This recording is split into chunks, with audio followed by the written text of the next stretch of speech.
အဲ့တော့ဆရာတို့ကဆရာဒါလေးကိုအလုံး delete လုပ်လိုက်မယ်ပေါ့နော်အဲ့တော့ဆရာပြန်နှွေးပေးရမယ်ဆိုရင် cell ပေါ့နော် cell တွေကိုတည်သွားပြီနောက်ခုဆရာဒီခုလက်ရှိမြင်နေရတဲ့ sign ကsorry ဆရာဗမာလိုဖြစ်ကုန်ပြီဆရာ English လိုပဲတွားပါမယ် to နော်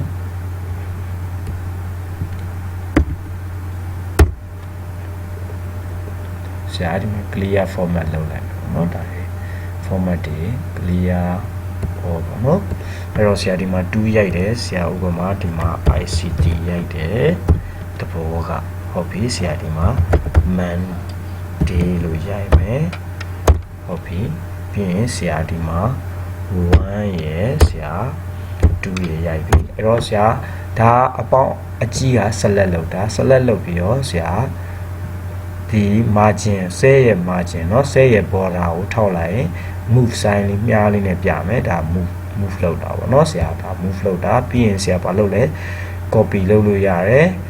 ညာဘက်တောင်လေးမှာအပေါင်းအပိန်လေးပေါ့เนาะအပိန်လေးတွေ့ရင်ဆရာဆွဲချလိုက်ရင်ဒါ copy ဆွဲချရဲဆိုတဲ့တိတ်ပဲရောက်တယ်အဲ့တော့ဆရာ select လုပ်တယ်ဟုတ်ပြီဒီတခါတော့ဆရာ select နှစ်ခုလုပ်တယ်ပြီးရင်ဒီလို column မဟုတ်ဘူးเนาะ select ကဒီလိုလေးလုပ်ရတယ်ပြီးရင်ဆရာဆွဲချမယ်ဟုတ်ပြီဘာတွေတွေ့လဲဆိုရင်ဆရာတို့ဒီမှာ day တွေဆိုရင်တဲ့သူကအိတ်ဇဲကဆရာတို့ဒါ define မလုပ်ခဲ့ဘူးဆိုရင် day တွေကိုဆွဲချအစင်လိုက်ဆွဲချပြီးပြီးတော့ဒီဟာကိုကျတော့ရှိတဲ့အတိုင်းဆွဲချပြီးတယ်ဒါ series သွားတယ်လို့ Sunday ထိဆရာတို့သွားပြီးတယ်ပေါ့เนาะအဲ့ဒါလေးကိုတည်စီခြင်းနဲ့နောက်တစ်ခုဆရာဒါနှစ်တစ်လုံးနဲ့ကိုဆွဲဒီမှာနှစ်နှလုံးကိုဆရာ select ပြီးပြီးဆွဲချတယ်နှစ်ပဲထွက်တယ်ဒါပေမဲ့ဒီမှာဆရာ1နဲ့2နဲ့ကို select ပြီးပြီးတော့ဒီလိုဆွဲချမယ်ဆိုရင်အဲ့ဒီအစင်တိုင်းရတယ်နောက်တစ်ခု2နဲ့4နဲ့ဆရာရိုက်လိုက်ပြီးတော့ဆွဲချရင်လည်းအဲ့ဒီအစင်တိုင်းရတယ်ကြိုက်တယ်လို့ difference ဖြစ်နေဘူးเนาะသူတို့နှစ်ခုရဲ့အတိုင်းသွားမယ်ဆိုတဲ့အဓိပ္ပာယ်ကိုခေါ်ဆောင်ပါတယ်เนาะအဲ့တော့ဆရာဥပမာ0 5ရိုက်လိုက်တယ်ဆွဲချတယ်ညာဘက်တောင်လေးနဲ့ဟုတ်ပြီเนาะအဲ့တော့ဒီလိုရမယ်เนาะဒါတွေကိုဆရာ move လုပ်မယ် select ပေးတယ်ပြီးရင် select ပေးပြီး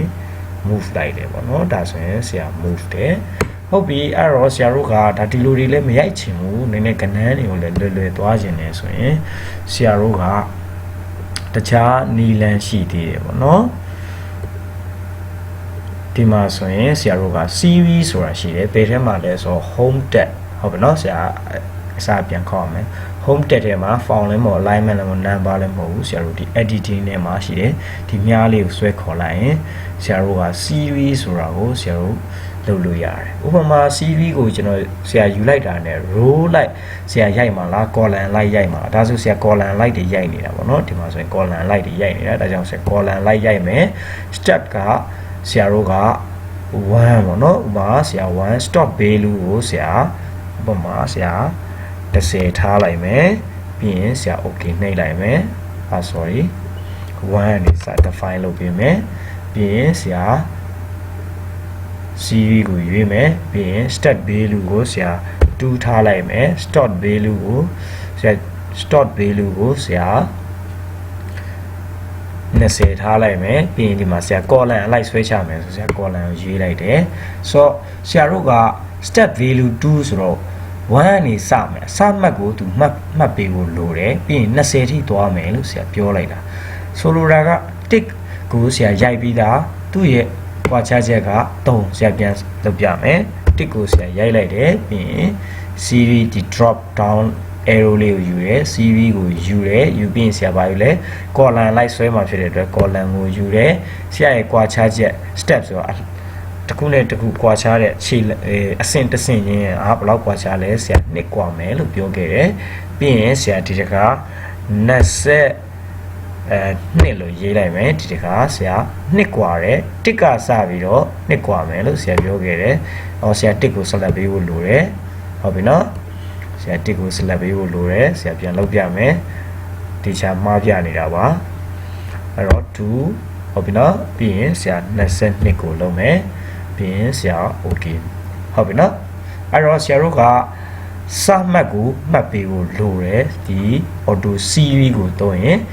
ဒါက manual auto series လို့ပြောလို့ရတယ်ပေါ့နော်ကိုယ်တိုင်းဒီလောက်နှစ်ခုကွာဟာချက်ကိုဒီတိုင်းဆွဲမယ်ပေါ့နော်ဒီကောင်ကကျတော့ဆရာတို့က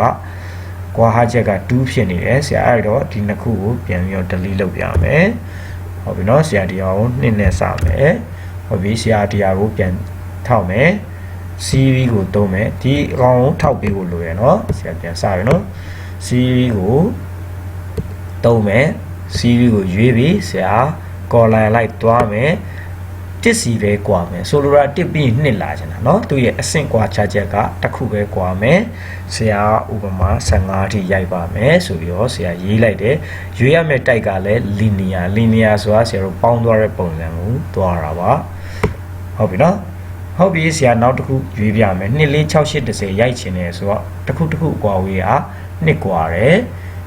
အဆင့်တစ်ခုနဲ့တစ်ခုအကွာဝေးကနှစ်ကွာတယ်ဆရာတို့စမယ့်ကဏ္ဍကိုဆက်လက်ပေးထားဖို့လိုတယ်ပြီးရင်ဆရာတို့ auto series ကိုယူမယ် auto series ယူပြီးဆရာတို့ column အလိုက်ရိုက်ချင်တာဒီလို column အလိုက်ရိုက်ချင်တဲ့အတွက် column ကိုရွေးတယ် linear ကိုရွေးထားဖို့လိုတယ်ပြီးရင်ဆရာ2ရွေးထားမယ်ဆရာတို့ဥပမာ40လောက်ဆရာရွေးလိုက်မယ်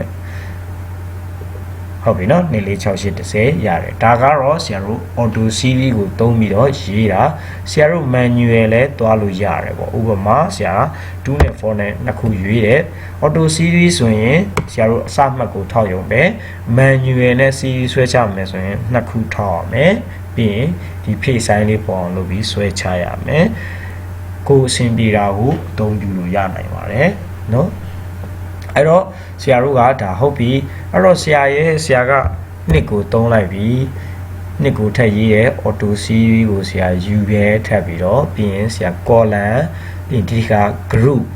ဟုတ်ပြီနော် group ကိုဆရာ start value ဟုတ်ပြီ stop ကိုဆရာ20လောက်ထားကြည့်မယ် step value 1ပဲထားကြည့်မယ်မရပါဘူး step value 1ပဲဖြစ်တဲ့အတွက်ဟုတ်ပြီဆရာပြန်လုပ်ပြမယ်နောက်တစ်ခု column ဆရာ group ကိုထားမယ် step value ဒီတစ်ခါ2ထားမယ်ဆရာ30လောက်ကိုရေးပြမယ် group ဖြစ်သွားပြီเนาะ linear မဟုတ်ဘူးအဲ့တော့ဘာရမလဲဆိုတော့နှစ်နှစ်လီနှစ်စกว่าတယ်နှစ်နှစ်လီ4နှစ်လီ8နှစ်လီ16ဆိုတဲ့ပုံစံ step value group ဆိုတာမြောက်သွားတဲ့ပုံစံနဲ့တူတယ်เนาะအဲ့တော့ group နဲ့လည်းဆရာတို့တွားလို့ရတယ်ပေါ့အဲ့တော့ဆရာဒီမှာ3ရပြီเนาะ3ကိုဆရာရေးပြီးပြီးရင် series ဆရာ step value ကိုဆရာနှစ်စပေါ့เนาะဆရာဥပမာ60ဆရာရေးကြည့်လိုက်မယ်ဟုတ်ပြီเนาะ3နှစ်လီ6နှစ်လီ12သွားတယ်ပေါ့เนาะအဲ့တော့ဆရာဟုတ်ပြီအဲ့တော့ဆရာနောက်ထပ်နှစ်ကိုရေးမယ်ဆရာ group ကိုရွေးမယ် column လိုက်သွားခြင်းနဲ့ဆရာ3ရွေးလိုက်ပြီး start value ကိုဆရာ100လောက်ရေးလိုက်မယ်ဟုတ်ပြီเนาะရပြီเนาะ3စဒါကျတော့3စกว่าတယ်เนาะနှစ်3လီ6 3လီ18 3လီ54 3လီမရှိ100အတွင်းမရှိတော့တဲ့အတွက်ရက်သွားတယ်အဲ့တော့ဆရာတို့က group ဆိုတာကမြောက်သွားတာအဲ့တော့ဆရာပြန်လုပ်ပြမယ်ဒီ3ကိုဆရာပြเนาะနေ့အဲ့တော့ဆရာနှစ်ကိုဆရာ3နဲ့မြောက်သွားခြင်းဆရာcolumn ကိုရွေးတာဒီလိုပေါ်ခြင်းလို့ပါ row ကိုရွေးလို့ရတယ် group ဆရာ3နဲ့မြောက်သွားခြင်းတယ်ဟုတ်ပြီနော်ဆရာ100ထိရွေးလိုက်မယ်အဲဆိုနှစ်3လီ6 3လီဒါမျိုးသွားခြင်းတာပေါ့နော်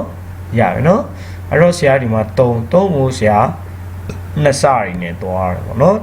ရတဲ့ဟာကို group ဆိုတာထပ်တိုးပြီးတော့အဲ့အစအတိုင်းသွားမယ်ဆိုတဲ့အတိတ်ပဲ series ကိုသွားခြင်းတယ်ဆိုရင်ဆရာတို့ကgroup ကိုသုံးရမယ်။ဆရာ row ဖြစ်တဲ့အတွက်ဒီတိုင်းထွက်သွားတယ်နော်။ဆရာဆိုတော့ column မရွေးလိုက်လို့ဟုတ်ပြီနော်။အဲ့တော့ဆရာ column ရွေးရင် column လိုက်ရမှာပေါ့နော်။ဆရာဒီမှာ column group ဆရာ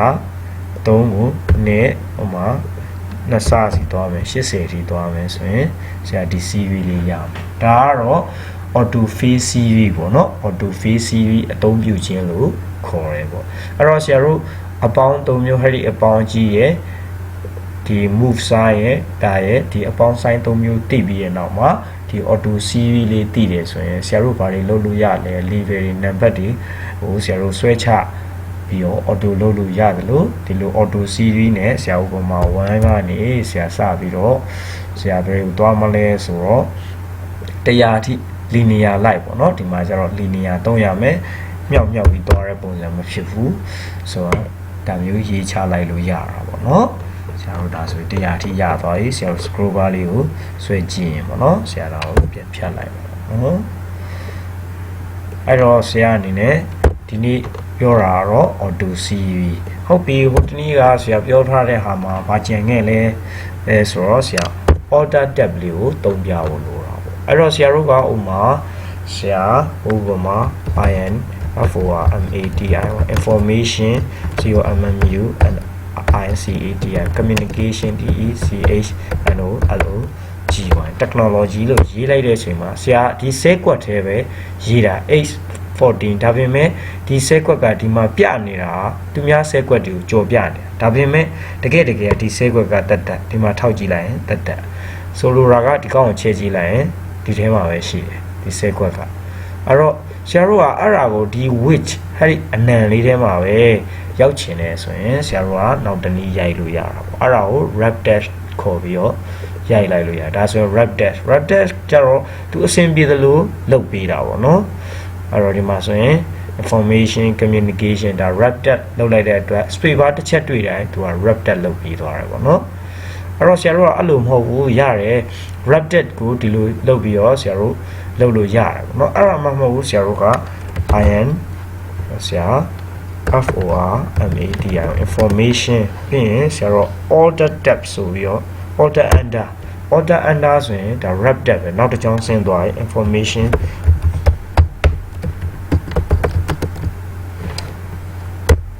ဟုတ်ပြီနော် order under နဲ့ဆင်းလို့ရတယ်ဟုတ်ပြီနော်အဲ့တော့ order under ဆရာ ALT plus END order under is equal to wrap tab WRAPDEHD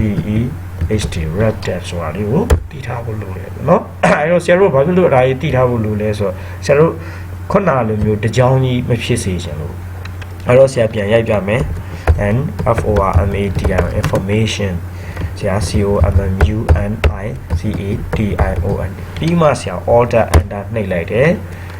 DECHNOLOGY ဟုတ်ပြီနော် order under နှိပ်လိုက်တယ်ဆရာ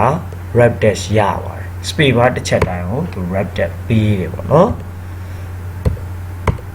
အဲ့တော့ wrap dash ဆိုတာဘာလဲဆိုတော့ဆရာတို့ဒီမှာလဲပြထားပြီးသားပေါ့နော်အဲ့လိုမျိုးလေးတွေရေးခြင်းနေဆိုရင်ဒီ wrap dash ကိုသုံးပြီးတော့ရေးလို့ရတယ် order under နဲ့ဆင်းသွားလဲရတယ်ပေါ့နော်ဆင်ပြေတာကိုယူသုံးလို့ရပါတယ်အဲ့တော့ဒါက3နည်းပေါ့နော် order under wrap dash ကိုဆရာပြောလိုက်တယ်နောက်တစ်ခုက mark cell ကိုဆရာရှင်းပြမယ် mark cell ဆိုတာ cell နှစ်ခုဥပမာဆရာတို့ဒီဟာကိုဆရာတိုက်တယ်တစ်ခုအနေနဲ့သုံးရင်လည်းဆိုရင် mark cell ကို select ပေးမယ်ဒီ cell 3 4 5ခုเนาะ C2E C2G ဟုတ်ပြီเนาะ mark cell လို့ပြောလိုက်ရင်ဆရာတစ်ခွက်ထဲရပြီဟုတ်ပြီနော်အဲ့ဒါကို mark cell လို့ခေါ်ရဲအဲ့တော့ wrap dash ရဲ့ mark cell ရဲ့ကိုနားလည်မယ်လို့တော့ညွှန်လင်းပါတယ်အားလုံးကျေးဇူးတင်ပါတယ်